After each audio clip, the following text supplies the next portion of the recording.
الحوايج اللي هرسوا الموفمون دو 20 فيفري هاد لي ديبا هادو ديال مونارشي ريبوبليك اسلاميست لايك امازيغوفون عربوفون كنحطوا هاد النقاشات وكنبغيو نحسموها في واحد الحركه اللي متعدده. حركه الطبيعه ديالها والتركيبه ديال الحركه ما كتسمحش بان هاد النقاشات يتحسموا. يعني ما يمكنش انك انت عندك ثلاثه ديال لي ريبوبليكان، ثلاثه ديال لي مونارشيست، ثلاثه ديال لي زعرابوفون وبغيتو تحسموا الديبا. الطريقه الوحيده باش كتحسم هذا الديبا هذا في الحركه هو كل واحد كيمشي بحاله كتقسموا. Le projet que moi je vais présenter, alors je le présente au peuple marocain, mais je le présente quand il y aura une démocratie, quand il aura le choix de choisir. هذه حاجه كاين بالنسبه للناس اللي كيبداو يقولنا لي تيكست جوريديك on va se référer texte ce qui est écrit dans les textes. Pour moi ça c'est un argument qui tient pas la route parce que même Hitler راه كان كيحكم بلي textes juridiques. il faut en être conscient. والقضيه ديال لي تيكست اشنا هو بالنسبه لنا لو تيكست جوريديك اشنا هو سي اون تراديكسيون ديال ان رابور دو فورس. هذا النظام اللي كاين في المغرب الى زيرناه وبززنا عليه الى حيدنا له اون كونستيتيسيون ديموكراتيك راه ما غادي تكون الا نتيجه الصراع اللي غادي يكون معاه، نتيجه المدارس اللي غتكون معاه. راه ما كتجيش الصداقه ما كتجيش النظام اللي يفرق علينا لي كارت. حاجه اخرى انه كنبدا نديروا مقارنات مع اسبانيا مع جو نسي با هذاك سكوندينير ولا ما عرفت فين. كناخذوا غير لو ريزولتا، ما داك لو ريزولتا كيفاش وصلنا له ما كندوهاش فيه. كنمشيو غير مونارشي، راه مونارشي زوينه، مونارشي بارلمونتير وهذه انسي دو سيت. كيفاش وصلنا لذاك لو ريزولتا؟ كيفاش وصلنا له؟ وصلنا له الناس بالدابزه بالدم. ماشي ما تسناش بالملك المغربي باش يقول لك اليوم نديرو مونارشي بارلمونتير حيت واحد خينا راه طلب عليه باريس قال لي راه خصك دير مونارشي بارلمونتير، غادي نعطيهم مونارشي بارلمونتير. حاجه اخرى انا بالنسبه لي هذه نخدم القضيه ديال السؤال. نرجع للنقطه الاولى، هي القضيه ديال سي ان فو ديبا. بالنسبه لي انا السؤال اللي خصو يطرح دابا هي كيفيه الوصول لهذا النظام الحكم اللي بغينا. واش بغينا مونارشي ولا ريبوبليك بانانيير ولا ريبوبليك جو نسي با كوا؟ هي دابا اللي مهم هي كيفاش نوصلوا، كيفاش نحددوا نظام الحكم اللي كيبان غيتحدد في اطار الصراع مع لا مونارشي. كيفاش غتعامل معنا كشعب؟ راه الا تعاملت بالمدابزه وبالسلاح وبالدم راه طبيعي غادي تكون شي ريبوبليك. الا كانوا دي كونسيسيون امبورطونت اللي كتولي فيهم السياده الشعب ربما تكون شي مونارشي بارلمونتير مزيانه.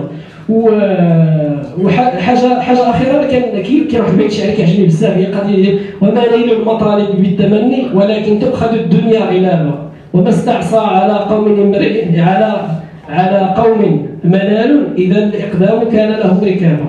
وتحية. Merci à l'association de Maroc d'avoir organisé ce débat intéressant.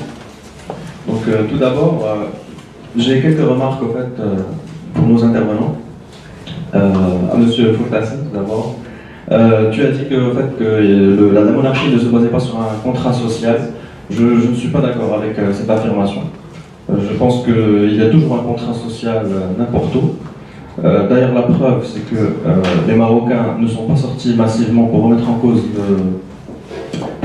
cause de manière fondamentale le régime et les structures sur lesquelles ils s'appuient, même s'il y a eu évidemment, et j'ai été moi le premier dans les manifestations du 20 février au Maroc et tout, mais la monarchie, le contrat social entre la monarchie et le peuple n'a pas été brisé, n'a pas été cassé. Je pense que la monarchie remplit certains besoins ou certaines attentes du peuple, répond à certaines attentes du peuple marocain qui n'ont pas été remises en cause.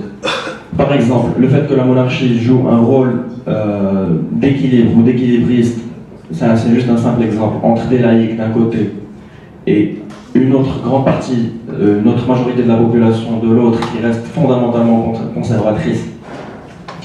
Ça fait partie de son jeu et du contrat social qu'elle remplit. C'est un jeu d'équilibriste. Et c'est très important, parce que c'est ce qui ne permet pas à beaucoup d'entre nous de se retrouver sur la scène contestataire, sur la contestation sur énormément de points qui sont litigieux. Tu as dit aussi que le Mrzen est statique, en face d'une société civile dynamique. Je ne suis pas d'accord non plus, parce que le Makhzen, justement, et d'ailleurs, tu t'es rattrapé peut-être partiellement plus tard en disant que c'était un système assez intelligent et pragmatique, n'est pas statique. Justement, tu viens de le dire à l'instant, c'est un régime qui est dynamique. Et d'ailleurs, si on revient aux origines historiques du Makhzen, il s'appuie sur Bled Siba, Bled Makhzen et Bled Siba. Et donc, à partir de là, Makhzen a développé une connaissance, une expertise, si on veut, très développée, en termes de cooptation, de répression et de cooptation des opposants et de cooptation de tous ceux qui remettent en cause partiellement ou totalement l'ordre établi. D'ailleurs, au niveau de la société civile dynamique, elle aussi est récupérée. On peut assister à plusieurs exemples, plusieurs cas dans l'histoire récente contemporaine où énormément de composants de la société civile ont été parfaitement assimilés et récupérés par Makhzen, que ce soit des féministes, que par le Moudouana ou par d'autres, que ce soit les droits de l'hommistes par l'IER, que ce soit des diplômés chômeurs aussi. Donc on a énormément d'exemples qui contredisent cette assertion. Et je pense que une des questions essentielles sur lesquelles le mouvement du 20 février devait focaliser, c'était ça, d'abord et avant tout, avant de réclamer quoi que ce soit d'autre, ne serait-ce qu'une constitution démocratique ou quoi que ce soit d'autre, ça aurait été de focaliser sur le démantèlement du ministère de l'Intérieur, en tout cas dans ses structures actuelles, car il n'est pas possible d'avancer, de faire quoi que ce soit avec cette organisation-là. Ce n'est pas possible. Si on avait réussi à affaiblir le ministère de l'Intérieur, si toutes les composantes du 20 février étaient tous unis derrière cette revendication-là, et Dieu sait qu'elle peut parler à la majorité, à l'écrasante majorité des Marocains, parce que voilà, pour eux, c'est limite synonyme à ministère de l'Intérieur. Donc effectivement, on aurait pu faire un bout de chemin, et effectivement, aujourd'hui, on n'en serait pas là. Donc Iran ou un autre qui serait peut-être à sa place aurait plus de moyens de gouverner.